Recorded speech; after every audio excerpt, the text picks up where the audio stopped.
네, 반갑습니다. 부처님 상담과 개론을 담당하는 정인입니다. 오늘 공부는 상담 사례 보고인 에, 잡암경에 나타난 그 상담자에 대해서 알아보도록 하겠습니다. 지난 시간에 현대 상담의 원리가 내담자, 즉 어떤 문제를 호소하는 도움을 요청하는 내담자와 그리고 그 도움을 주는 전문적인 지식을 가진 상담자 그 사이에 대면관계가 이루어지면서 대면관계를 통해서 내담자가 가지고 있는 문제점을 해결하고 정서적으로 감정적으로 모든 것이 순화되고 그러한 것을 도와주는 역할을 하는 사람이 상담자라고 했어요. 그럼 상담자는 어떤 자질이 있는가에 대해서 쭉 지난번 시간에 공부를 했지요. 근데 이제 잡안경에 나타난 상담자는 여러분이 나타납니다. 안경 속에 총 1362경 이경인 우리 잡안경에 총 1362경이 있는데 그 중에서 1239경에 90% 정도가 부처님 세존이 등장하고 있습니다. 90%가 부처님이 상담자라는 뜻이죠. 그 외에도 보면 이제 부처님의 10대 제자 다문제일 안한존자, 지혜제일 사리불, 그 다음에 신통제일 목건년, 천안제일 안하율, 논의제일 가전년, 그리고 도타제일 마가섭, 설법제일 불운하 등 이런 분들이 자압악령에 나타나고 있습니다. 그래서 그 상담자가 어떠한 자질을 가지고 있는지, 특히 부처님께서는 어떤 천무적인 자질을 갖고 있는지 한번 보겠습니다. 지난번 시간에 상담자의 자질에 대해서 공부했는데 오늘은 그것을 한번 실제 우리 서가모니 부처님께서 어떤 분이셨는지를 보겠습니다. 그러면 먼저 화면을 한번 보면서 보도록 하겠습니다. 자, 화면을 보면은 이 부처님의 상담법에 나오는 상담자, 특히 서가모니는 1362경 중에 1239경으로 90% 이상이 석존이 상담자로 등장합니다. 석존은 동료 상담을 제외한 석존과 동료는 없잖아요. 어떤 부처님 제자와의 관계이기 때문에 모든 형태가 상담이 주로 개별 상담이 주로 많고요. 또 개별 교설, 개별 상담은 내담자가 있어가지고 서로 주고받는 관계고, 개별 교설은 물론 상대는 있지만 일방적으로 이렇게 말씀해 주는 걸 교설이라 그래요. 대중 상담은 대중들을 모아놓고 대중들에게 질문을 던지고 그분들한 고충을 상담해 주는 그런 방식이고, 대중교설은 그런 상담과 관계없이 일방적인 부처님의 가르침을 전달하는 거죠. 요즘 말하면 교육이죠. 교육과 관련된 교설. 집단 상담은 몇 분의 한 5, 6명의 사람이 있으면 그 사람들을 있고 부처님께서 그 사람들에게 여러 가지 질문을 통해 가지고 한꺼번에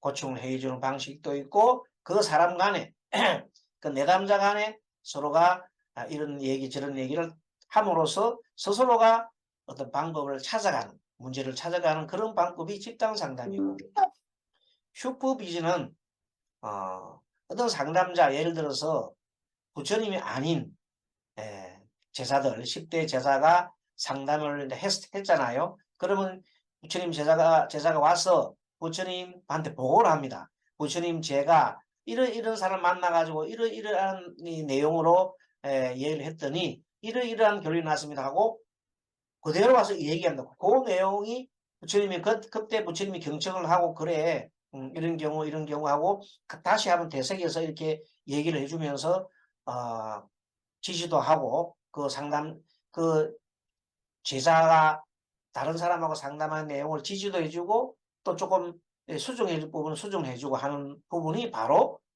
부처님께서 조정을 해주고 총자 평가도 해주고 조정도 해주고 가르쳐 주시고 지시도 하는 그런 내용들을 슈퍼비전이라고 합니다. 요즘에. 그래서 그런 것도 경전 속에 슈퍼비전에 해당하는 것이 나오기도 합니다.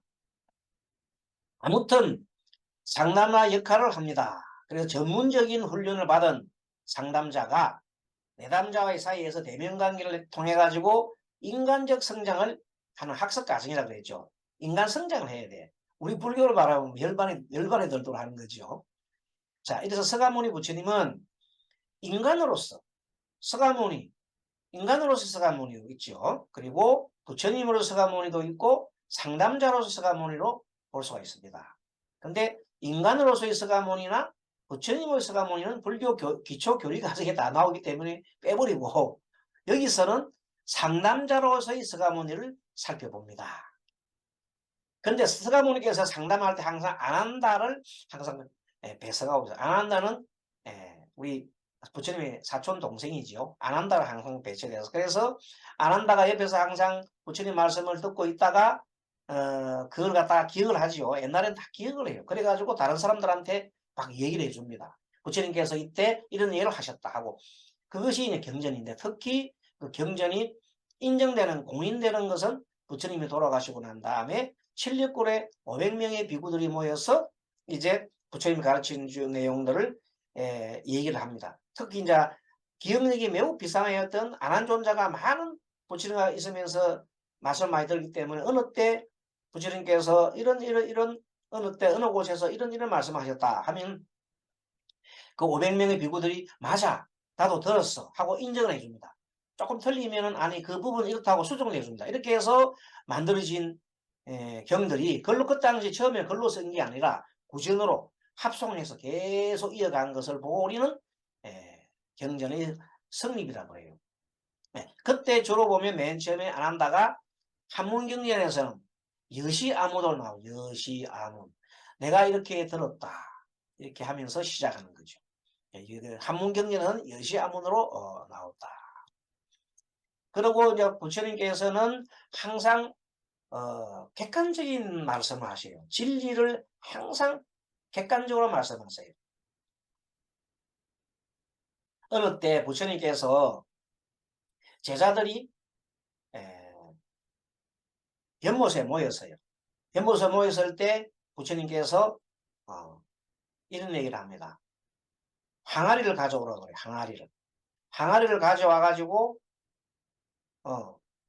이 독에다가 돌을 가득 넣은 다음에 돌을 깨라 그래요. 그랬더니 돌이 밑으로 쭉 깔아앉잖아요. 그럴 때 부처님이 전부 다 합장을 하고 돌아 떠올라라 하고 전부 다 기도를 해보라 그래요. 아무리 기도를 해도 돌이 떠오르지가 않습니다. 그러자 부처님께서 한 비구한테 질문한다. 왜 돌이 뜨지 않느냐 했더니 그 비구가 이렇게 합니다. 돌은 물보다 무겁기 때문입니다. 그래요. 그때 부처님께서 그래 맞다 그것이 바로 진리니라 이렇게 얘기했어요. 돌이 물보다 가벼우니 돌이 물보다 무거우니까 깔아놓는다는 거예요. 물리 법칙이잖아요. 또 이번에는 항아리에다가 기름을 가득 담아오너라 그래요. 기름을 가득 담아오니까 기름을 또 항아리를 탁 깨니까 이번에는 기름이 둥둥 물이 뜹니다. 자, 모두도 지금 합장하고 자 지금부터 기름아 가라앉아라고 막 주문을 해옵니다. 아무리 해도 기름이 가라앉지 않습니다. 그래서 한 비구한테 또 묻습니다. 비구여 한 비구한테 묻습니다. 왜 저 기름이 물에 밑으로 가라지 않느냐 했더니 기름은 물보다 가볍기 때문입니다. 그래서 부처님께서 그래 맞다 그것이 바로 진리니라 이렇게 탁 얘기를. 그러고 난 다음에 부처님께서 이렇게 얘기합니다. 이와 같이 사람의 마음이 해탈을 하게 되면 마음이 가벼워서 마음의 모든 마음을 드러내 그 마음에 있는 나쁜 찌꺼기 번뇌를 털어놓고 나면 마음은 저절로 가벼워서 가만히 놔줘도 마음이 뜬다. 하늘로 뜬다. 그래서 저절로 천상에 태어난다. 하지만 마음에 욕망의 찌꺼기가 많고 이런 것들이 있으면 그 마음이 가만히 있어도 가라앉는다는 거예요. 지옥을 간다는 거예요. 그 지옥에 가는 원리는 지옥과 천당 가는 원리는 자기 지은 업 따라 간다. 이런 얘기를 바로 조금 전에 객관적인 사실과 비교를 해서 딱 말씀하는 겁니다. 그랬더니 다른 비구들이 모두가 다 수긍을 하잖아요. 이거 하기 전에 어떤 일이 있었냐면 앞 시간에 얘기했던 대로 어떤 비구가 부처님 가민이라 비구죠. 부처님 어떤 다른 외도가 얘기하기를 갱지저강에서 목욕을 하면은 천상에 태어난다는데 그게 사실입니까? 그랬을 때 부처님이 지난번 시간에 얘기했죠. 옵션을 주면서 그래 가민아 너가 한 말이 맞다고 하자. 그러면 갱지강에 있는 물고기들이 모두가 다 하늘나라를 갔겠구나. 그렇게 얘기를 했잖아요. 그때 그게 사실이 아니잖아요. 그래도 물고기는 현재 어디 갱지강에 물고기 많잖아요. 하늘 날아가야 될 물고기 있잖아요. 그래서 사실이 아니기 때문에 그렇게 해서 그 비구가 깨우쳤던 것처럼 거기서 이어서 이제 모든 것은 선인선과 악인 악과 착한 일을 하게 되면 천상에 태어나고 악한 일을 하게 되면 지옥에 간다는 그 내용을 말씀하실 때 이 객관적인 사실을 비유로 들은 거예요. 그 사람들이 쫙 바로 그 듣자마자 그 이치를 깨달았잖아요. 이런 게 많습니다. 부처님께서는 상당부에 많습니다. 주로 제가 그 많이 인용하는 상담 부처님 가르침 중에 이런 게 있어요. 어떤 비구가 이번에 어떤 장로가 요새 말은 장로 나이 많은 사람이죠. 나이 많은 장로 장자라죠. 장자. 장로는 우리의 스님들을 말하고 장자는 거사죠. 거사. 장자가 와서 80이 넘은 장자가 와서 부처님한테 얘기를 합니다. 부처님 제가 참 요즘 잠도 안 오고 많이 힘듭니다. 너무 고통스럽습니다. 그래. 그럼 왜 그러냐 물었더니 부처님께서 묻습니다. 항상 그렇게 하면 부처님 묻습니다. 왜 그런 일이 있다고 생각하느냐 했더니 그 장자가 하는 말이 제가 요즘 나이도 많고 병도 들고 특히 언제 죽을지 몰라서 걱정입니다. 딱 그럽니다. 그럼 이 장자는 특정돼 있잖아요. 나이 많은 장자가 고민되는 게 언제 죽을지 모르고 또 죽으면 어디 태어날지 몰라서 걱정이 된다는 장자가 있어요. 그러면 부처님께서 이 장자한테 마음을 편안하게 해줘야 되잖아요. 그 편안하게 해주는 방법이 지금부터 얘기를 하는 잘 들어보세요. 뭐 아시는 분도 계시겠지만 부처님께서 이렇게 얘기합니다. 장자여 그대가 나무가 큰 나무가 하나 있다고 하자. 그 나무 밑동을 자르면은 어디로 넘어가는고 어디로 넘어갈까? 이렇게 어디로 넘어가겠느냐고 질문했습니다. 그랬더니 장자가 가만히 생각해 보니 부처님 그 나무가 있으면 조금이라도 기운 쪽이 있을 겁니다. 그 기운 쪽으로 넘어가겠습니다. 그렇게 얘기합니다. 그랬더니 맞다. 그것이 바로 진리다. 이렇게 항상 객관적인 사실을 가지고 얘기를 해줍니다. 부처님께서는. 그러면 그 사람이 어떻게 해요?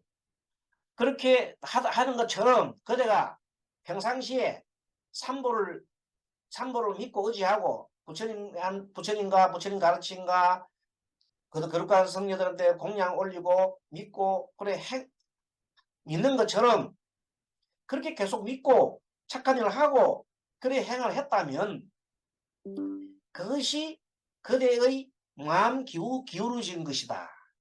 그래서 죽으면 그대가 마음 기울어진 산보를 의지하고 착한 일을 하고 하는 그게 따라가지고 자연적으로 그쪽으로 가느니라. 천상에 태어나느니라. 이런 얘기를 딱 하니까 정말로 딱 맞잖아요. 자기한테. 그러니까 그것들을 반복하면서 마음이 편해지고 곧 얼마 후에 임종을 했다는 거예요. 이런 부처님의 가르침은 부처님의 정말로 대의왕이에요. 또 대위대한 상당가예요. 이런 것을 우리가 이 경전에서 발견해가지고 현대인한테 전달하면 얼마나 좋겠어요. 그래서 저는 이 경전을 이용했을 때는 어떻게 얘기하냐면 나이 많은 사람들 오거나 아니면은 일반 불자들한테 이렇게 얘기를 합니다. 여러분들이 평상시에 나무를 자르면 어디로 넘어가는지 똑같이 얘기를 합니다. 그래 놓고 다른 사람들이 얘기하기가 기분 쪽으로 넘어갑니다 하고 하도 법문을 많이 하니까 다 외워요. 그래 이와 같이 그때마다 내가 하는 다른 얘기가 견줘주죠. 이와 같이 우리가 평소에 서방정토 극락세계에 태어나기를 발언하고 부처님 뵙기를 원하고 그리고 계속 아미타불 연부를 하였다면 죽을 때 10번 아미타불 연부를 하였다면 어디로 태어나겠는가 물어보고 전부 다 극락이요 하고 100명 다 답을 합니다. 그렇다. 이와 같이 그대가 마음 둔 곳으로 가느니라. 얼마나 훌륭한 법문입니까? 이렇게 부처님의 가르침을 가지고 현대인 법문을 여러분들 얼마든지 응용할 수 있어요. 여러분들 맞게 우리 그 스님들 맞게 다 할 수 있다는 법문을 할 수 있다니까요. 그거는 하나하나 개발하면 돼요. 이런 것을 확실하게 배우고 원리를 터득해야 되는 거예요. 그래서 저는 안경 공부를 하면서 너무 감사한 거예요. 이 속에 이렇게 훌륭한 부처님의 그 사람을 마음을 바꾸는 법, 인식을 전환하는 법이 다 들어있구나. 생각을 싹 바꿔주잖아요. 그래서 우리는 하루바삐 이 경전을 통해서 부처님께서 중생들한테 마음의 인식을 바꿔주는 법을 계속 찾아내야 돼요. 그렇게 해서 이제 저는 잡안경에서만 얘기하는데 뭐 많아요. 뭐 모든 경전 속에 다 이런 게 나온단 말이에요. 그런 걸 만들어서 여러분들이 우리 스님들께서 법문을 만들고 하면 그거로 인해 가지고 엄청난 훌륭한 불자들을 가르칠 수가 있고 또 불사를 일으킬 수 있고 할 수 있습니다. 그래서 저는 그걸 가지고 이 벽가도란 그 어떤 연불법을 만들었어요. 옛날에 왕생집에 나오는 벽가도 법이 있는데 그걸 만들어가 지금 그 보고를 한 지가 한 12년 되거든요. 15년 되는데 지금도 그것이 가장 1인 항구자에서 10,000원밖에 안 돼요. 그래서 그걸 자동 이체해 가지고 많은 분들이 이제 동참을 해주는 결과 그걸로 해서 계속 연불을 해놓는 거예요. 연불 결사를 만드는 거예요. 그러니까 제가 원래는 천일 기도를 하다가 천일 기도를 3번을 하니 이제 3천일 이분 다 돼 가거든요. 그래서 4천일 하다 보니까 만일 불사를 해야 되겠다는 생각이에요. 그래서 만일까지 불사를 하면서 자동이체 만원씩 해서 연불법을 해야 되겠다. 이거 할 때 주요 법문이 바로 나무를 썰면 어디로 넘어가냐 법문, 그 법문을 엄청 많이 해요. 이제는 우리 불자님들 다 외워요. 그리고 항상 얘기할 때 논리적으로 얘기해야 되거든요. 논리적으로 얘기할 때는 맨 먼저 뭐냐면 그 이름을 정의를 정확하게 해야 됩니다. 아미타불이란 무슨 뜻이냐? 항상 이렇게 얘기를 합니다. 아미타불은 2가지 뜻이 있다. 항상 이렇게 딱 얘기해 주면 좋아요. 2가지 뜻이 있는지. 하나는 뭐냐면 무량광이라는 뜻이 있다. 무량광이 뭐냐? 한없는 밝음이다. 이렇게 얘기해요. 그 다음에 무량수는 뭐냐? 한없는 생명이다. 이렇게 2개를 딱 얘기하면서 계속 반복적으로 얘기를 하면은 나중에 불자님들 다 얘기를 해요. 그러면 여러분의 어둠, 번뇌는 아미타불을 부르면 밝은 광명에서 밝아지겠느냐 물어보면 네 하고 대답을 합니다. 이런 식으로 이 논리 정연하게 법문을 해야 되거든요. 그 원리가 어디서 나오냐면 바로 이런 부처님의 근본 경전에서 나온 겁니다. 제가 뭐 만들어낸 게 아니고 부처님의 근본 경전에서 그런 걸 따와서 연구를 하다 보니까 이렇게 된 거거든요. 그래서 우리도 이제 하루빨리 왜 이렇게 하냐면 논리 정연한 법문을 자꾸 전개를 해야만이 부처님에서 했듯이 해야만이 현대인들이 따라오게 돼 있어요. 계속 신비로운 것만 얘기하고는 안 됩니다. 그래서 탈종교 시대에 부응하기 위해서도 이 법문을 개발해야 되거든요. 시급합니다. 그래서 이런 강의를 하게 되고 여러분도 같이 함께 동참하면 어떨까 하는 그런 내용에서 하는 건 제가 뭐 잘나서 그런 것도 아니고 뭐 많이 알아서 하는 것도 아닙니다. 이런 하나의 사명감이 있으니까 해보자는 겁니다. 그래서 부처님 상담가는 지난번 시간에 이제 공부한 내용입니다.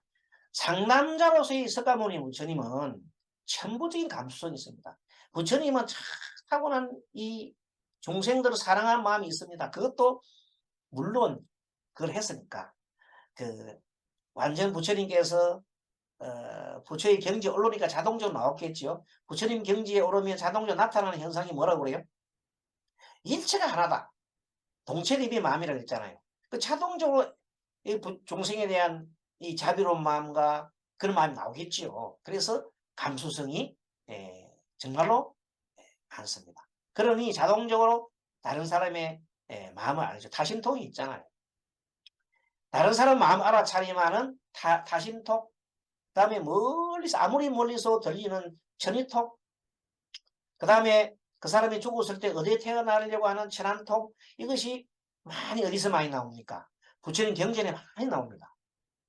타심통, 천이통, 천안통이 많이 나옵니다. 부처님께서 최고의 위없는 깨달음을 얻었을 때 일어나는 산명이 바라고 오면서 경전 나오잖아요. 산명이 바라고 왔다고 해서 산명이 뭐냐, 맨 처음에 열린 것이 부처님께서 전생을 환히 하는 그런 숙명통이 열렸습니다. 두 번째는 뭐냐면 이 모든 앞을 내다볼 조금 전에 말한 천안통이 열렸어요. 그 다음에 마지막 세 번째가 뭐냐면 모든 번뇌가 소멸하는 누진통이 열렸어요. 이 세 개, 숙명통, 천안통, 누진통이 밝아온 것을 보고 산명이 밝아왔노라 하고 경전에 나옵니다. 초기 경전에도 나오고. 이 산명이 밝아오고 난 다음에 그대로 이어 나오는 게 지금 말하는 타심통, 천이통, 신족통. 신족통 아무리 먼 것도 가는 거죠. 또 이런 것들이 부처님 그 경전 나오는데, 부처님 경전에는 특히 초기 경전에는 이 신통에 관련된 것이 많이 안 나옵니다. 꼭 나올 때는 그 상대를 뭐 하기 위해서 앙굴라라마를 이게 제도하기 위해서 부처님께서 아무리 앙굴리라마가 따라와도 못 따라올 그 앞에 쭉 계속 가는 신족통 같은 거. 예를 들어서 그런 식으로 하는 행위라든지 이런 것들만 어느 정도 보여주고 초기 경전에서 특히 자바 안경에서는 신통을 이적을 보인 것이 그리 많지는 않습니다. 꼭 보일 때 보인 것. 그럼 평상시에는 안 보인 이유는 뭐냐면 그쪽에 가서 그걸 목표로 해서 계속 하게 되면 사람들이 엉뚱한 것으로 흘러가잖아. 예전에 어떤 사람이 스님을 찾아와가지고 스님, 저 신통을 좀 얻고 싶습니다. 스님께서 신통 얻는 법을 가르쳐 주십시오. 이렇게 얘기하실 때 제가 거절을 했습니다. 그거는 불도가 아니다. 근데 외도다고 그랬어요. 막 항의를 합니다. 그러면 스님 왜 이 불교를 합냐고. 그래서 내가 자세히 설명해서 정말 하고 싶으면 누진통이 가장 큰 법이다. 무신통만이 가장 큰, 그 외에는 신통을 부리는 것은 하나의 중생들을 제도화하기는 하는 방편일 뿐이다고 얘기를 했습니다. 그 맞는 말이거든요. 부처님께서도 경전에 보면 항상 그래 나옵니다. 자, 이렇게 해서 천부적인 감성과 육신통이 있다는 거 내용에. 그 다음에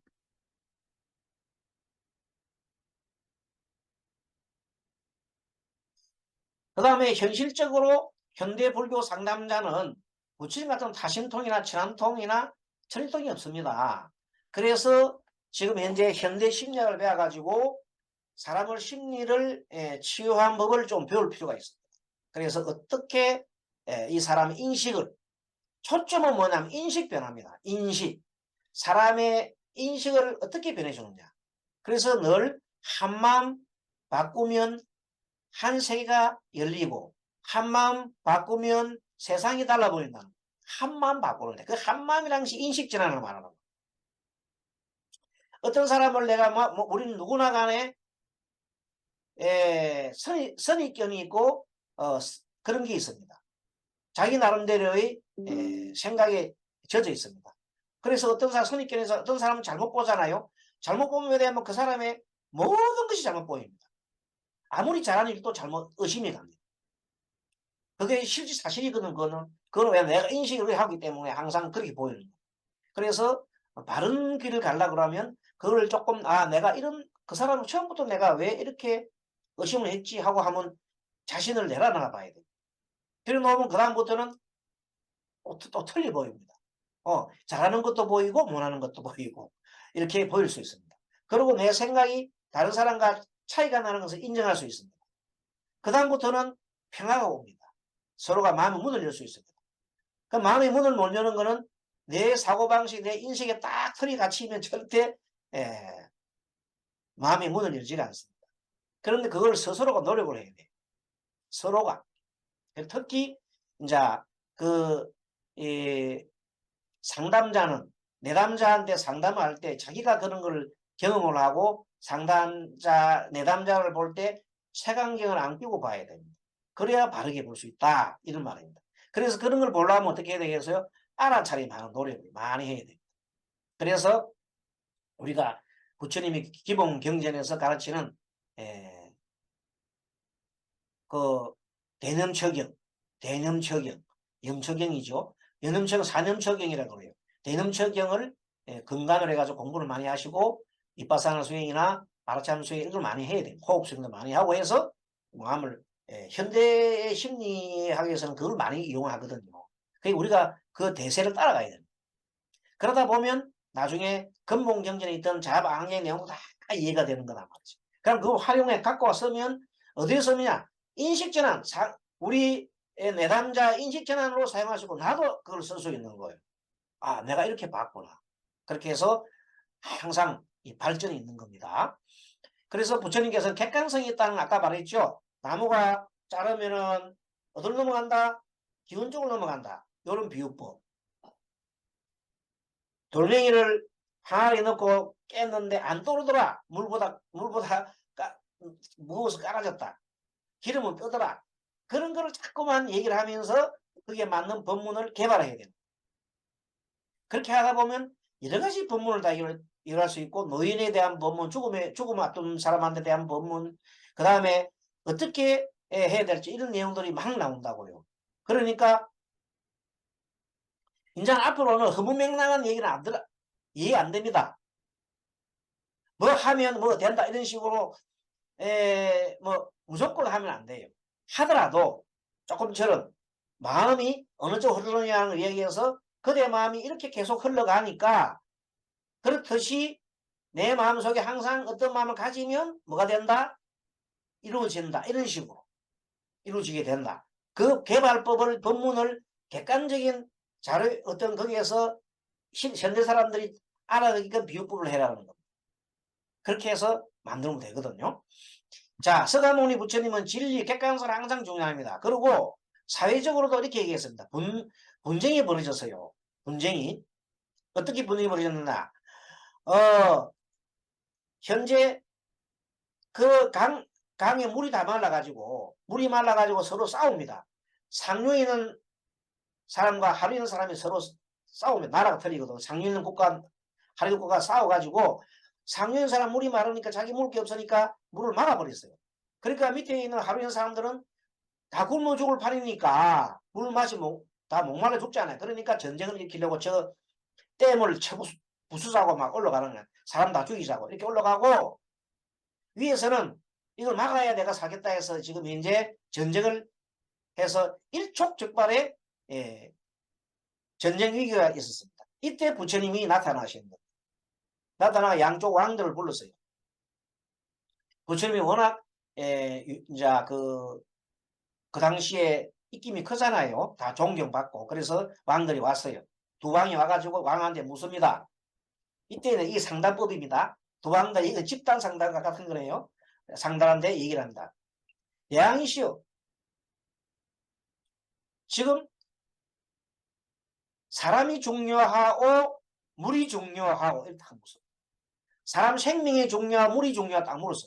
그랬더니 전부 다 생명이 중요하지요. 이렇게 딱 답을. 그래서 처음에 확실한 진리의 말을 딱 얘기해요. 사람이 중요하잖아요. 사람이 중요하고 물이 중요하고 딱 물었더니 그런데 왜 그대들은 물 때문에 사람을 해치려고 하는 거예요. 사람을 죽이려고 살상을 하고 전쟁을 하려고 하고 딱 그러니까 두 왕들이 갑자기 정신이 딱 차려진 거야. 그 당시 전쟁에다 두 왕들이 어떻게 생각했냐면 마음속에 뭐가 끄있어요. 하나는 상류에 있는 왕은 하루에 있는 놈들이 쳐들어오면 우리 댐이 다 물론 댐이 내려가면 물이 다 말라가 우리 굶어 죽겠다 이렇게 생각하고 있고 밑에 있는 그는 저놈들이 물을 막았으니까 우리 굶어 죽겠다 생각하고 있고 그 생각에 다 집착을 해가지고 자기 생각이 옳다는 생각하고 이 전쟁을 일으키려 한 거야. 상대를 죽여야만이 되겠다 해서. 그러나 부처님 말씀 들은 순간 그게 아니구나. 더 중요한 게 생명이다. 그럼 전쟁하지 않고 하는 방법이 있겠냐. 이렇게 하니까 물을 조금 터서 그러면은 물을 조금씩 터서 서로 나눕시다. 일정한 기간 우리가 묻다가 나머지는 또 시간 또 털으면 그때 하시다. 이렇게 서로가 합의가 되는. 그래 전쟁이 멈춰졌단 말이야. 오늘날 우리의 만약에 종교의 지도자가 종교 지도자가 정말로 그렇게 큰 생각을 갖고 있는 사람이 있다면 아마 우크라이나 러시아 전쟁하는 것도 막을 수 있을 겁니다. 부처님 같은 분 계신다면. 그런 게 안 계시니까 저는 큰 전쟁이 터진다. 물론 부처님께서도 전쟁이 결국 뭐 막지 못하는 전쟁도 있었어요. 그것을 보고 인연법이라 그랬죠. 어쨌든 어느 정도 우리가 그런 노력을 할 필요가 있다. 좋습니다. 자 이렇게 해서 다음 장면도 넘어가겠습니다. 그래서 그리고 또 내담자에 대한 존경한다 그랬죠. 모든 서가세독께서는 내담자 개개인이 모두가 불성을 가진 존재다. 그래서 귀하게 여겼습니다. 그래서 내담자 성별이나 신분 그리고 제업의 유무에 상관없이 한결같이 태도로 존경했습니다. 실제 자방에 나온 보면 미쳐서 벌거벗고 막 돌아다니는 여인이 있었어요. 예. 그 여인을 대할 때도 그 아난다한테 저 여인에게 옷을 주어라. 자비롭게 얘기하면서 얘기를 합니다. 또 심지어 사람을 99명이나 죽인 살인마 앙굴리라마가 미쳐서 날뛸 때도 부처님께서도 그를 생각이 잘못돼서 그렇지 그 본성은 나쁘지 않다는 걸 아시기 때문에 그거를 교화시켜서 나중에 아랑까지 만들자. 아랑까지 되게 하잖아요. 그러니까 이 모든 것은 부처님께서 뭘 봤다? 모든 중생들한테 뭐가 있다? 불성이 있다고 본 겁니다. 또 다른 원리는 뭡니까? 무상의 원리를 알고 계신 겁니다. 무상의 원리가 뭐라고요? 변화할 수 있다는 원리예요. 이 대단한 원리예요. 변할 수 있기 때문에 중생이 부처가 될 수 있고 또한 중생이 계속 중생 노릇을 할 수도 있는 겁니다. 변화가 중생으로 계속 남아있다는 그런 뭔가 중생에서 조금 나은 중생에서 조금 나은 다른 중생으로 예를 들어서 육도윤회 변하는 거죠. 그래서 사람에서 어디를 변하고 하는 이런 내용들 그것도 변화 원리입니다. 변화할 수 있다는 원리입니다. 그리고 습관이 딱 이렇게 돼 있으면 그 습관은 뭐예요? 변하지 않으려고 하는 겁니다. 그게 그 습관을 깨부셔야 된다. 그래서 좋게 특히 나쁜 습관 이런 것은 좋게 할 수 있으려면 변화 원리가 작용합니다. 그래서 우리는 남은 기간에 얼마 안 남은 기간에서만 시간을 쪼개서라도 이렇게 부처님의 가르침을 열심히 배우고 나를 좀 더 변화시켜야 되겠다. 어떻게? 우리 그 스님들은 해탈의 길로 결반의 길로 가야 되잖아요. 그렇게 가고 일반 중생들 일반 내담자들 이 사람들은 마음 평안을 얻고 집착에서 벗어나고 내 생각이 다른 생각과 다름을 알고 나는 이런 생각에 집착했구나 이런 생각 가지고 있었구나 이런 습관이 있었구나 하는 걸 알아차림하게 해주고 그럼으로써 마음의 병을 고칠 수 있고 이렇게 하는 겁니다. 자, 그 다음에 자기 자신에 대한 이해를 잘해야 되거든요. 석가세존은 석가세존은 깨달음을 이룬 구조로서 자기 자신에 대한 모든 것을 이해했습니다. 숙명통, 현생의 자신은 물론이요, 과거에 어떻게 살아왔는지를 다 아셨습니다. 그 깨달음의 경지가 어떠한 것인지 우리 중생으로서 감히 상상할 수 없으나 얼마나 지고한 것인지는 잡앙경에서 수록된 경을 통해서 어렴풋이 우리가 짐작할 수 있습니다. 정말로 참 대단하신 분. 이래서 부처님은 위대한 상담가요, 위대한 의사구나, 마음치유 의사구나 하는 걸 알게 돼 있어요. 성리 부처님은 그 인간의 심리에 대해서 너무나 잘 알고 계셨어요. 중생의 마음에 대해서, 그 마음의 어떤 이 수준에 대해서 너무 잘 알아요. 그래서 그 중생의 근기가 마음의 수준이거든요. 근기에 따라서 설했어요. 그래서 부처님께서는 갖고 있는, 부처님의 능력은 많이 나옵니다만은 크게 부처님이 갖고 있는 10가지 힘, 사무에서 4가지 두려움이 없는 마음, 삼명조, 3가지 항상 마음을 두는 것, 대자한 18공 불법, 이런 내용이 있는데 요 내용 하나하나는 경전 시간에 얘기하고, 다만 말씀드릴 수 있는 것은 부처님은 중생의 마음을 흔하게 알 수 있으며 부처님이 중생의 마음을 바꾸는 법, 이런 법에도 능한 사람이더라. 그래서 부처님은 사무량심을 가지고 있고, 부처님께서는 중생들을 갖다가 사서법을 통해서, 사서법, 부처님은 사무량심을 가지고 있어요. 사무량심. 지난 시간에 아마 3번째 강의 시간 때 공부했을 거예요. 사무량심을 가지고 있고, 사서법을 통해서 중생을 제도한다고 그랬어요. 제 3강의에서 아마 했을 것 같아요. 여러분 한번 강의 들어보세요. 자, 이래서 이 세상의 물심 현상, 물과 마음의 현상에 대해서 모르는 것이 없고 정등각이라 그래요. 그래서 이 세상의 모든 걸 평등하게 다 알기 때문에 정등각이라 그랬고, 지혜와 행을 고루 갖춰서 명행족이라 그랬고, 세간의 온갖 일을 다 아니까 세간해라 그랬고, 또 사람을 다루는데 최고의 능력을 가져서 조장부라 그랬어요. 그 외에도 열의 시포에 나오는 말들이 여러분들 생각해보면 그 모든 것들이 부처님이 마음으로 중생들을 제도하고 하는 내용들이 열의 시포에 들어가 있습니다. 모두 마음과 같은 거예요. 그래서 우리 불교는 마음을 떠나서는 도대체 있을 수가 없는 거예요. 그래서 그럼 마음을 어떻게 한다고?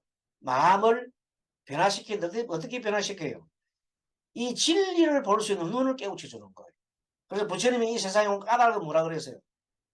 이 까닭 중생을 하여금 부처님의 지견에 들게 하고, 부처님 같은 그 어떤 세상을 바라볼 눈을 갖게 하고, 그리고 부처님 같은 행을 하기 위해서 오셨다고 그랬어요. 그런 내용을 우리가 대성경계에 나오잖아요. 그런 걸 알고 보면은 부처님은 정말로 중생을 성불에 이르기 위해서 오신 분이구나. 끝내는 궁극 목적은. 그래서 우리는 부처님의 가르침에 정말로 감사하지 않을 수 없습니다. 감독을 하는 거죠.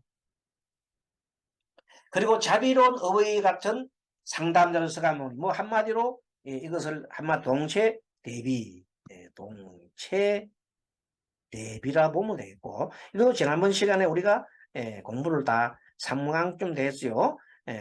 동체 대비하면 자동 따라 나오는 게 사무량심이죠. 사무량심 따라 나와야 되나? 사무량심이 저절로 따라 나와요. 동체 대비. 이 세상에 한 몸이라는 거예요. 깨닫고 보니까 니 따로 내 따로 있는 게 아니라 모두가 연관돼 있고 이 모두가 하나라는 거예요. 그런데 그걸 모르고 깨닫기 전에는 내 거에 집착하고 내 생각에 집착하고 그랬다는 거 아닙니까?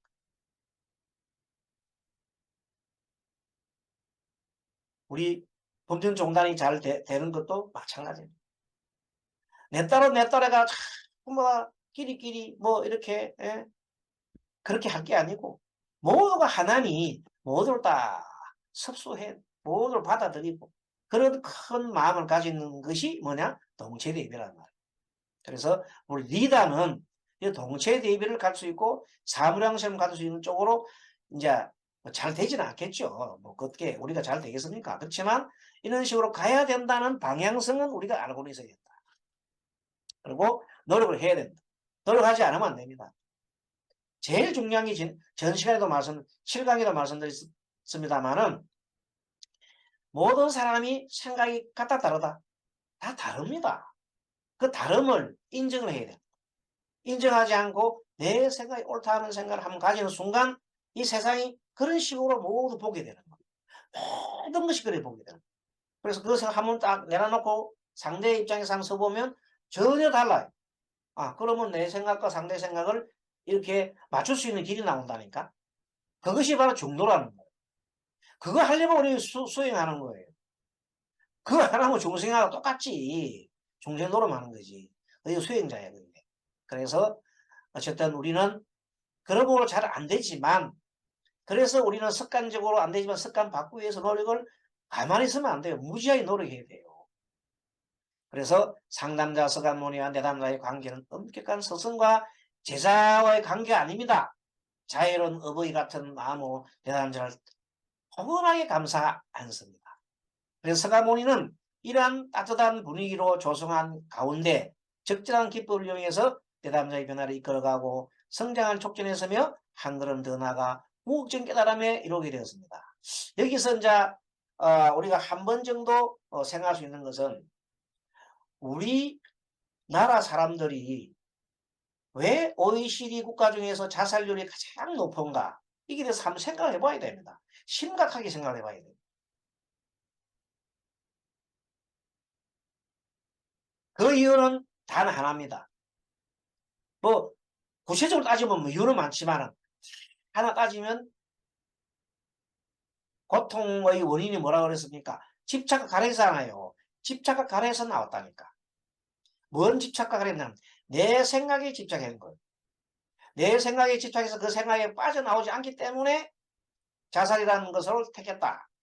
왜? 우리나라 사람들이 그동안에 너무 못 살았잖아요. 그래서 너무 못 사는 나라가 일본에서 식민지 생활을 하다가 나와가지고 이제 우리나라 사람들이 근대화하면서 많은 곳에서 민주주의가 나오고 자본주의가 나오고 막 받아들였잖아요. 예전에는 봉건사에서는 신분이 딱 정해져 있기 때문에 꼼짝달싹을 못 했잖아요. 그런데 이 신분이 획파되고 나니까 어떻게 됐습니까? 그때 일본 사람들이 우리를 지배할 때는 일본 사람이 상전에 우리는 노예 같은 거예요. 그런 관계가 이제 없어지고 또 봉건 사회가 없어지고 하니까 자유 세상이 됐잖아요.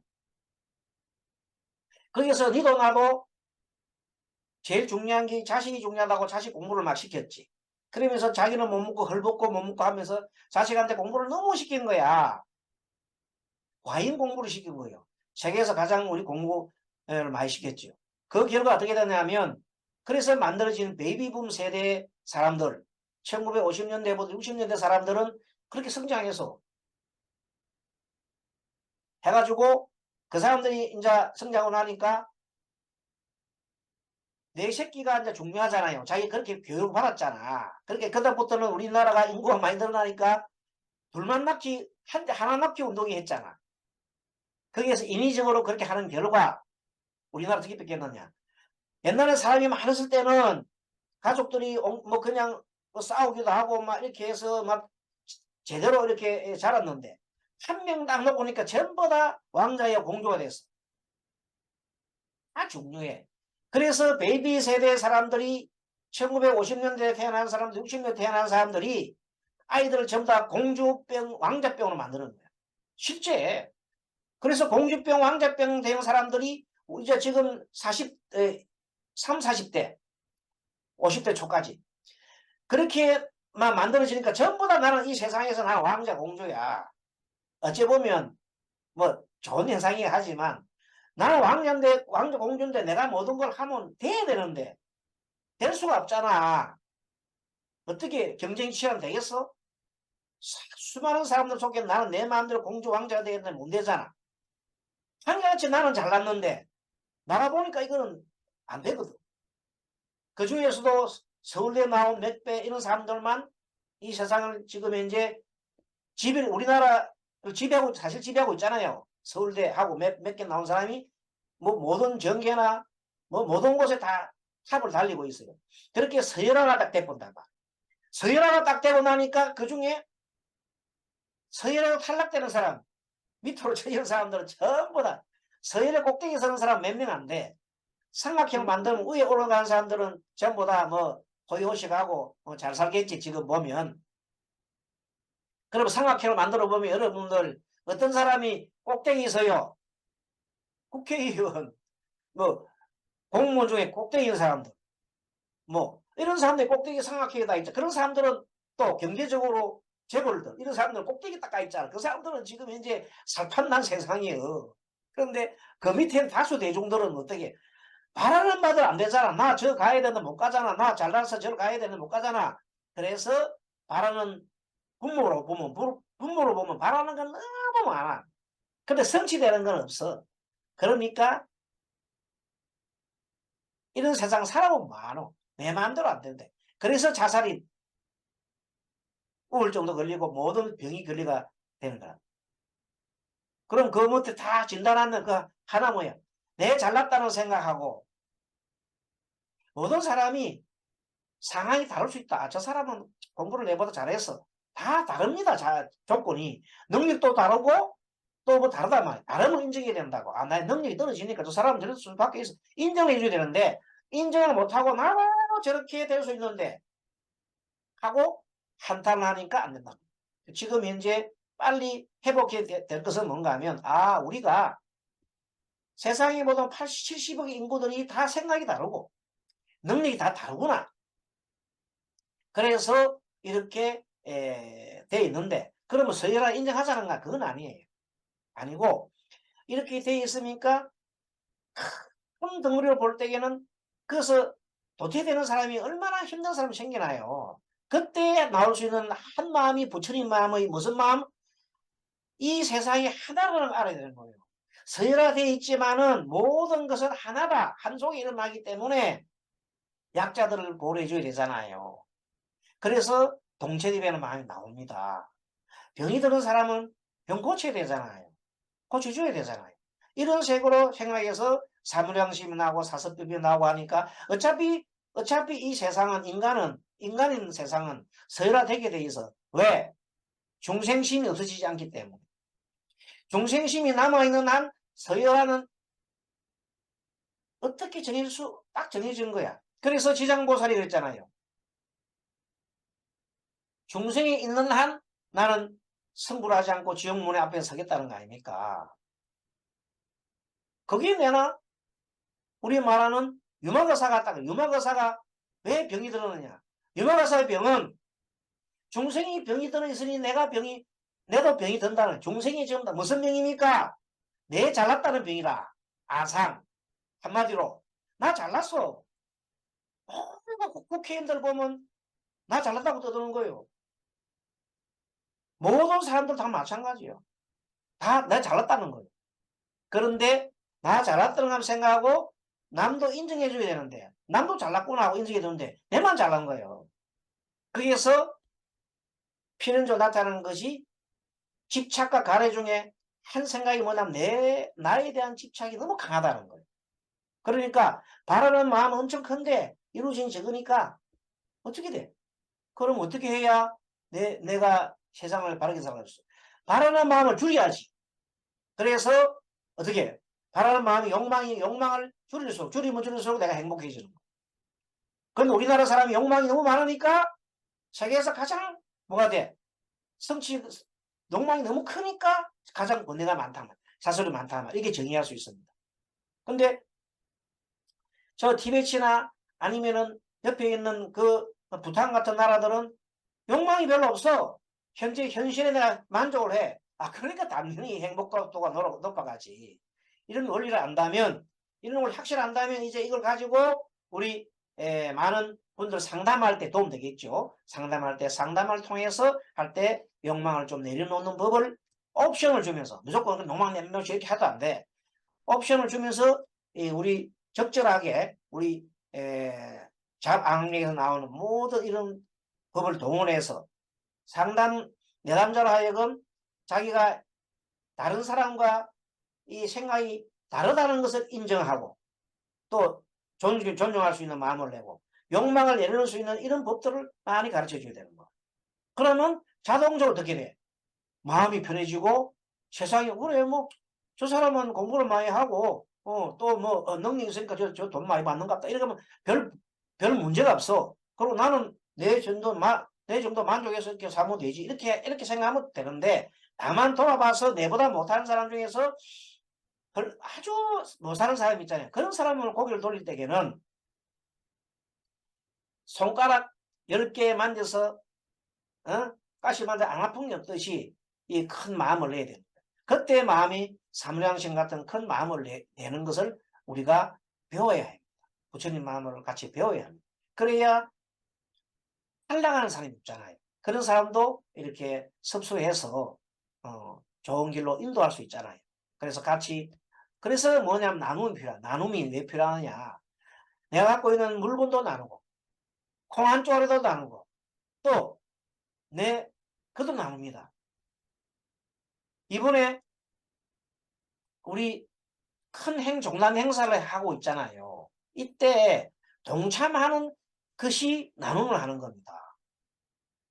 동참 그리고 차 한 차라도 가져와서 같이 우리 하면 불륜종 일어나고 불교 일어나고 또 다 좋잖아요. 이런 식으로 모든 게 동참을 해야 되는 겁니다. 그리고 또 그 여유가 있으면 다음은 얼마라도 그 비용이 얼마나 많이 들겠느냐. 그러면 사실 하다 보면 비용이 태부적이에요. 그게 남는 게 아니에요. 어떻게 남아 그게 원래 모자라는 건데. 그래서 그것을 메꿔줄 수 있는 거를 도와줄 수 있는 건 없을까 이렇게 생각하면 우리 차 한 대라도 더 가야 되는 거예요. 그래서 그런 마음을 하면 크게 잘 될 수 있는데 그렇지 않고 자꾸만 어떤 다른 생각을 가지면은 안 된다는 거예요. 예, 그래서 우리는 항상 전체를 생각할 줄도 알아야 되고 전체가 잘 돼야 우리 개인도 잘 되는 겁니다. 국가가 잘 돼야 잘 되잖아요.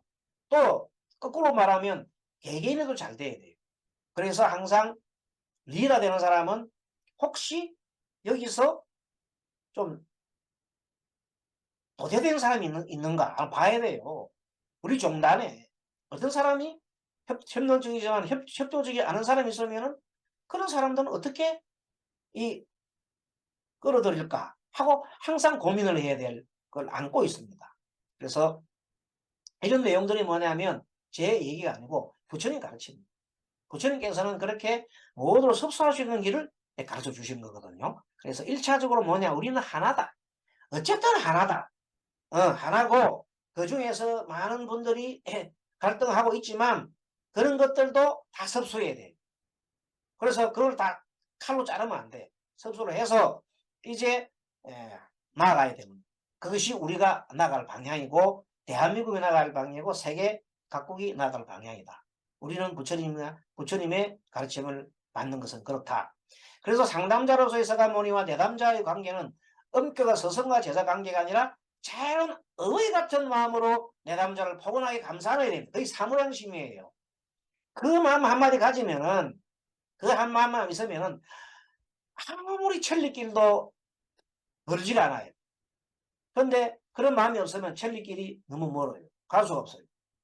제가 이 말하는 내용을 여러분 조금은 짐작하실지 모르겠지만은 정말로 그러한 마음을 가질 때 우리 절도 살고 우리 절에 오는 신도도 살고 우리 종남도 살고 하는 거. 서가모니는 이러한 따뜻한 분위기로 조속한 가운데 적절한 기법을 이용해서 내담자의 변화를 이끌어내고 성장 촉진을 했으며 한 걸음 더 나아가 궁극적인 깨달음에 이르게끔 길을 열어주셨습니다. 자, 그리고 부처님 상담법 우리 보면 이제 서가모니 부처님 왜 상담자가 나오는데 한번 보겠습니다. 지금까지는 서가모니 상담이 잡앙이 90%지요. 그러면 서가모니 외 상담자도 있습니다. 그 중에 살펴보면 서가모니 10대 대다 중에서 서가모니를 가장 오래 모시고 가장 설법을 많이 듣고 총기가 있었던 사람이 아문제일 안한존자지요. 안한존자는 불경 천머리에 여시아문이라 가지고 여시 한문경전에는 여시아문 나옵니다. 여시아문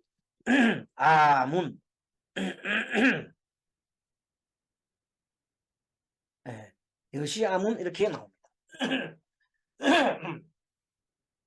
불경 천머리에 이같이 내가 들었다. 말의 조체는 나가 안 한다. 안한 존자는 서가모니 사후 부처님의 은행을 경전으로 결집을 하는데 결정적인 역할을 했습니다. 그렇죠. 정말로 안한 존자가 없었다면 우리 이 경전이 아마 부처님 가르침이 전해졌을까 하는 생각이 듭니다.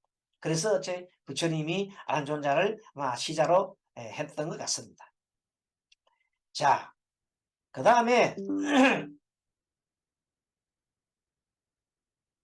지혜제일 사리불이 있죠.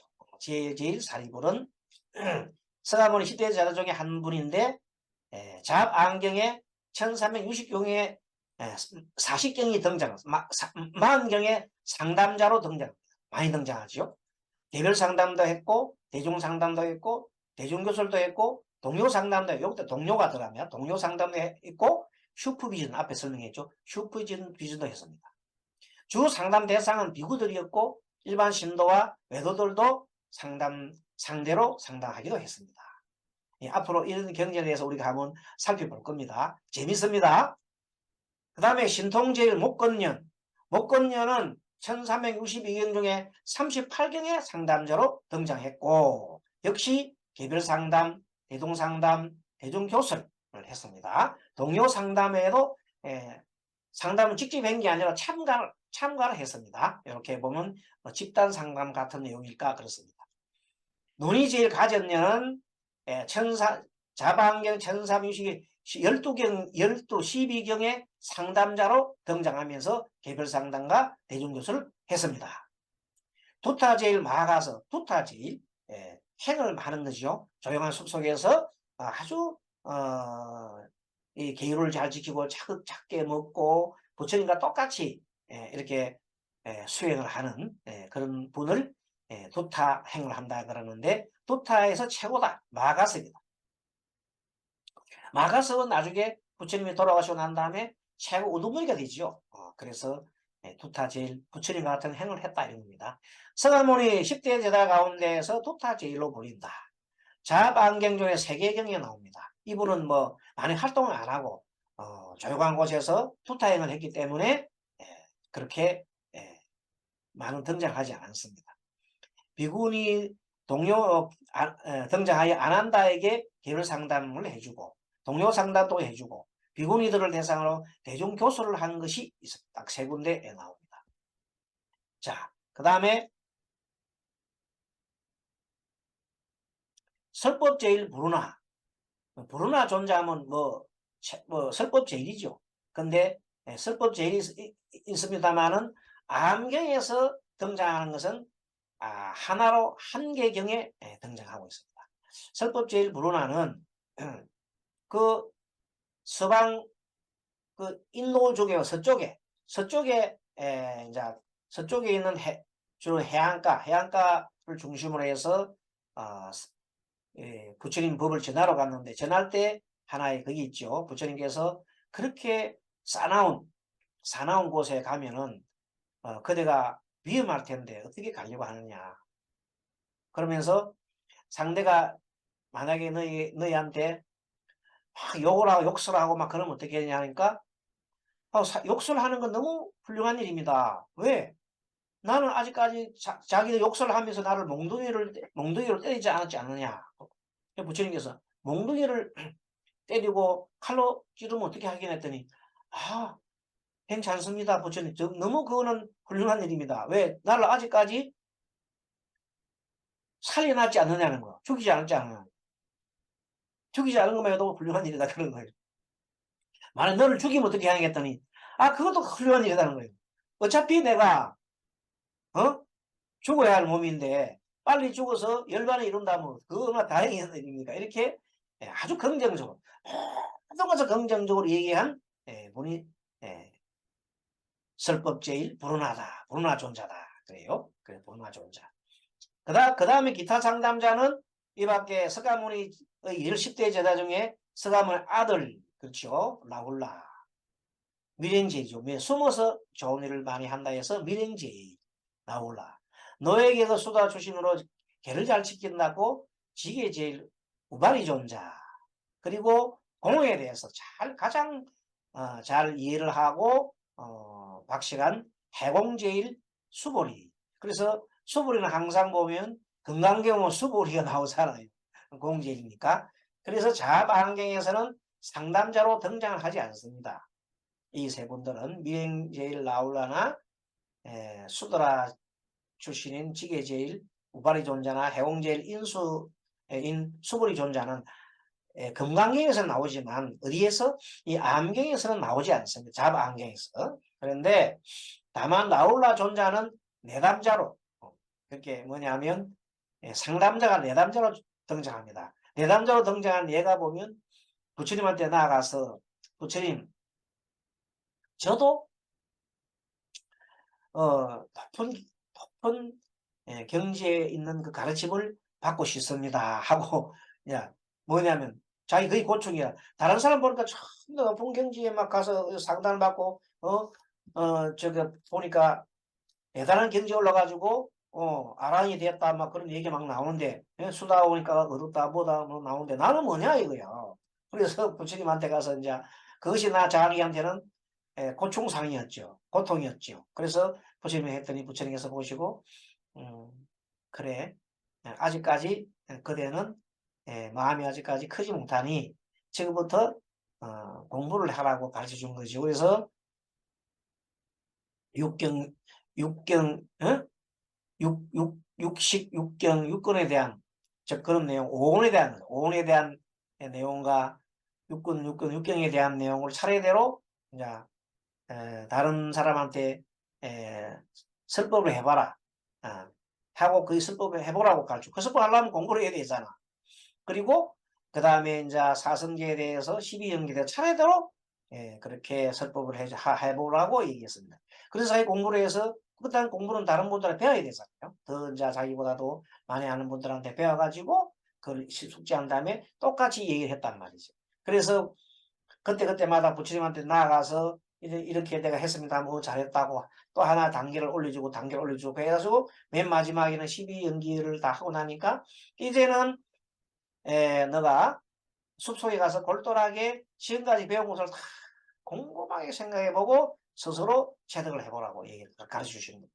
그래서 그것을 다 체득하고 난 다음에 드디어 라울라도 눈이 열렸죠. 이렇게 열린 거예요. 이렇게 공부를 가르치는 것.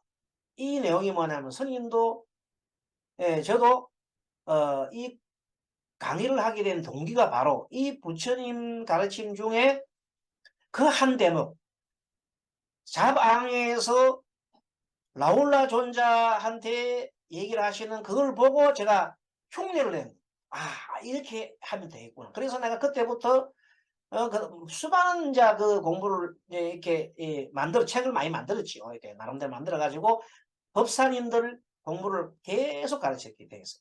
법사님을 이제 가르치게 된 동기는 제가 앞으로의 우리 그 시대가 출가 승리들이 적어질 거라고 제가 이제 어느 그 책에서 또는 그런 많은 분들이 하는 걸 듣고 제가 그때부터 한 10몇 년 전부터 준비를 해왔던 겁니다.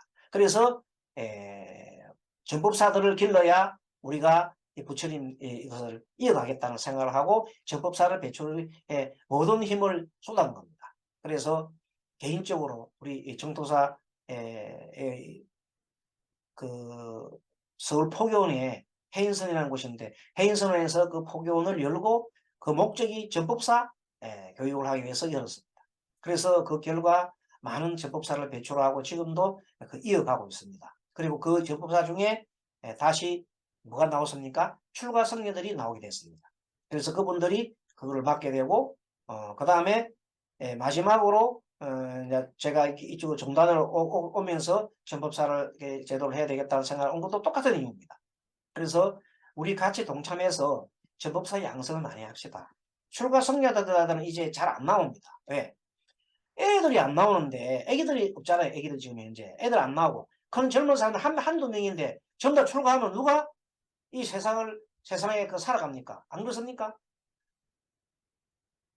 연구도 해야 되고, 종사도 장사도 해야 되고, 무역도 해야 되고, 이런 사람들이 다 출가하게 되면 어떻게 되겠습니까? 그래서, 이제는 거기서 다른 사람이 한 명 남았기 때문에 출가자가 모이는 게 쉽지가 않습니다. 이제 어쩌다가 한 몇 명 생기지. 그렇기 때문에 중간에 이제 사시다가 좀 고통을 겪거든 삶의 고통을 느끼는 분들이 추가되는 사람들을 또 생기겠죠. 그런 분들하고 그 다음에 이제 많은 사람 중에서 눈을 뜬 사람이 있어요. 진리에 눈을 뜬 사람이 있는데 그 확실한 알기는 아는데 요즘 보면 TV를 봐가지고 지식이 너무 많아요. 그런데 행이 안 돼, 행. 그래서 법사님들을 이렇게 그룹을 만들어 가지고 수행을 시키고 같이 하고 이렇게 해 나가는 것이 정말 절실히 필요하기 때문에 서두를 해야 돼요. 이거는 우리 종단이 살 길입니다. 앞으로 우리 종단뿐만 아닙니다. 불교가 나아가기는 수많은 전법사를 이제 만들어내야 돼요. 기독교가 번성한 이유는 뭔지 압니까? 수많은 전도사를 다 만들어요. 목사가 지금 목사도 많이 만들었지만 목사도 우리 성경에 비해서 어마어마하게 많이 만들었습니다. 이만 전도사를 엄청나게 많이 만드는 결과입니다. 그래서 우리도 전법사님들을 많이 배출해야 된다는 그런 사명이기 때문에 이런 공부가 처음에 전도사 용어로 왔지만 이런 내용을 우리 스님들이 모르면은 이게 중요한 줄은 모릅니다. 그래서 이거 참 해야 되겠구나. 내 스스로 좀 이렇게 공부를 하고 그 다음에 이것을 정말로 해서 전부사 길러야겠다 이런 확실한 사명감이 없으면 안 됩니다. 그러면 우리 법륜정도 희망이 없습니다. 아니 우리 불교가 희망이 없습니다. 불교는 법륜정은 우리 종단 소수 종단이잖아요. 우리 30대 종단 중에 법륜정은 아주 소수 종단이야. 그 중에 큰 종단인 조계종이나 태고종이나 또는 이 천태종 같은 이런 큰 종단 외에는 우리가 공부하는 이런 제도가 이게 시작된 게 제가 알기로는 그 많지가 않습니다. 처음인 것은. 그래서 우리가 지금 시작이 정말로 중요한 겁니다. 이때 하면 우리 작은 종단들도 우리를 본을 볼 수 있을 것이고 아니면 큰 종단들도 나중에 자극을 받을 수 있어요. 그럼 전체적으로 보면 정말로 이 전법사를 교육을 제대로 시키게 되겠다. 과거의 전법사들을 내가 종단에서 공부하는 거 보면 만들어 놓고 활용도 안 하고 조계종 같은 데는 활용도 별로 안 합니다. 근데 만들어 놓기만 하나 만들어 놓는데 치중했고 그 사람들한테 자리를 주지 않았어요.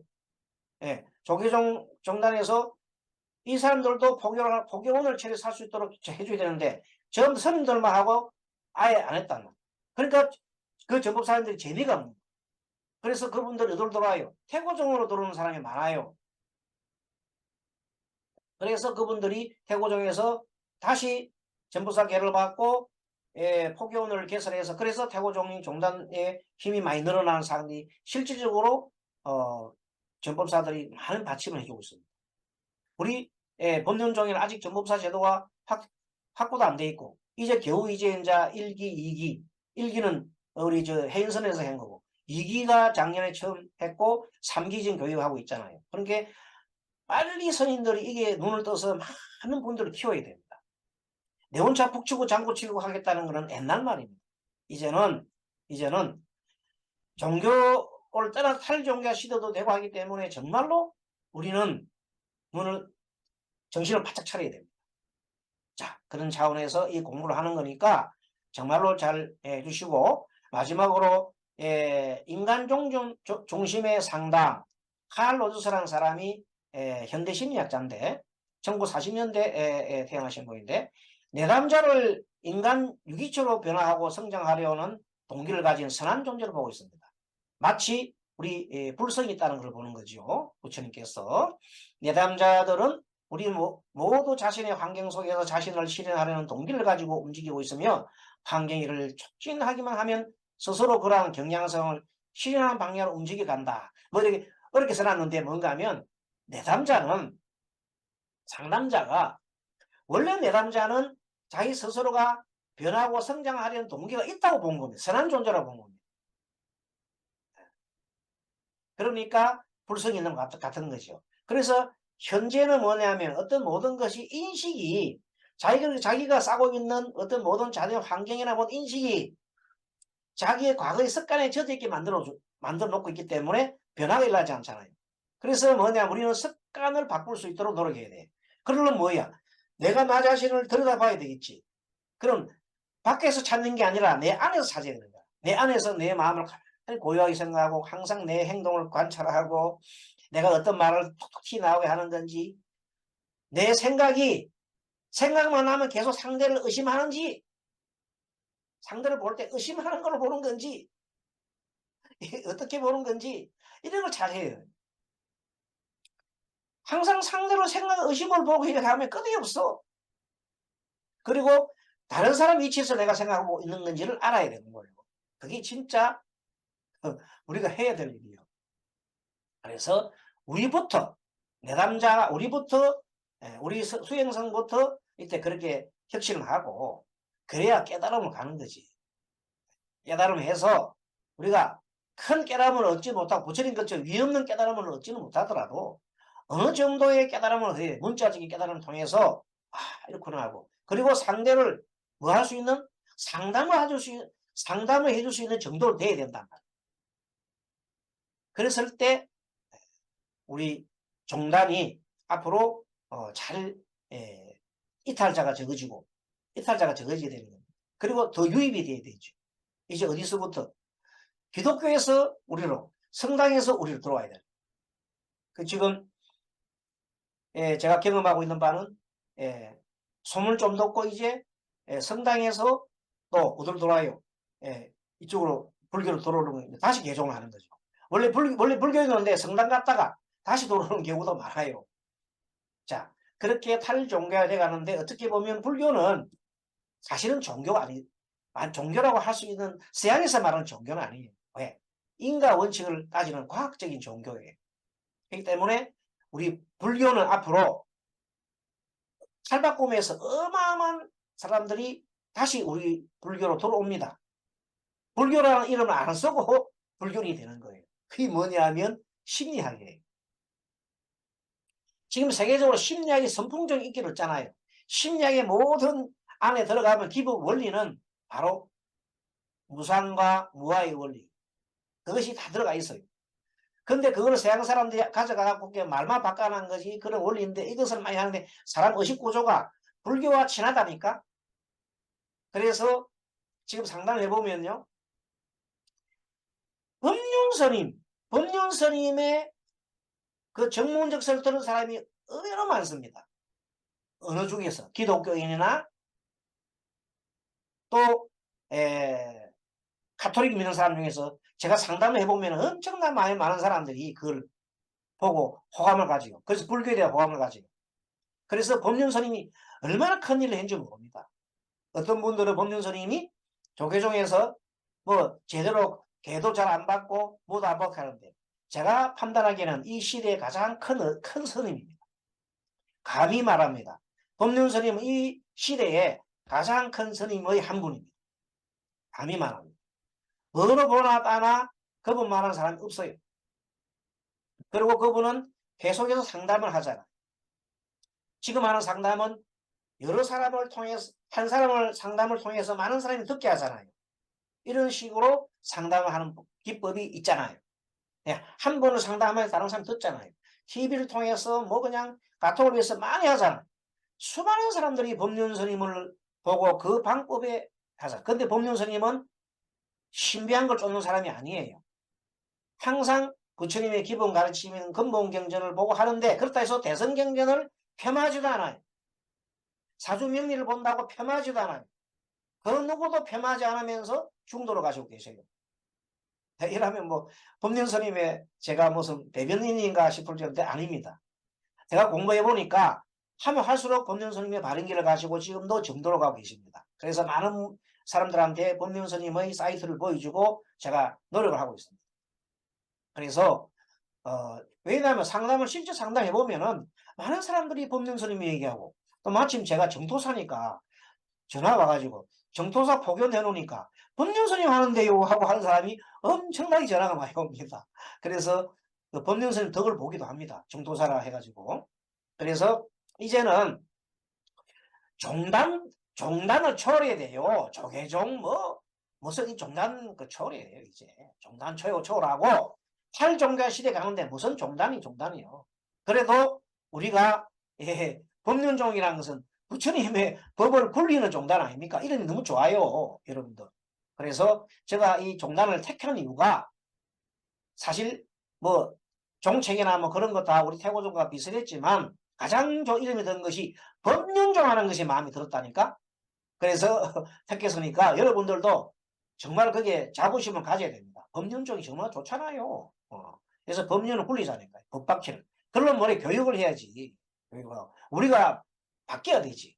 그래서 어쨌든 간에 우리는 바뀌어서 이제 계속해서 여러분 공부하신 분은 옆에 전해줘야 됩니다. 전해주고 한 분 우리 모든 스님들이 강사가 돼야 돼요. 제가 바라는 바는 모든 스님들이 강사가 될 수 있도록 노력을 해야 됩니다. 지난번에 강사분들이 강사 안 하려고 할 때 제가 그랬어요. 제가 잘해서 하는 거 아닙니다. 하시면 그 한 만큼 보람을 얻을 겁니다. 마치 라울라 존자처럼. 여러분 다 라울라 존자가 돼야 되지 않습니까? 그렇게 해서 내가 열심히 강의하고 또 강의 안 하면 법문해도 돼요. 법문도 뭐에 터전 잡아가지고 이게 경전의 터전 잡아 과학적인 방법으로 하는 것이 지금 법륜스님이 하는 겁니다. 그래서 법륜스님 TV 많이 동영상 많이 보시고 책도 많이 보시고 연구를 하셔야 됩니다.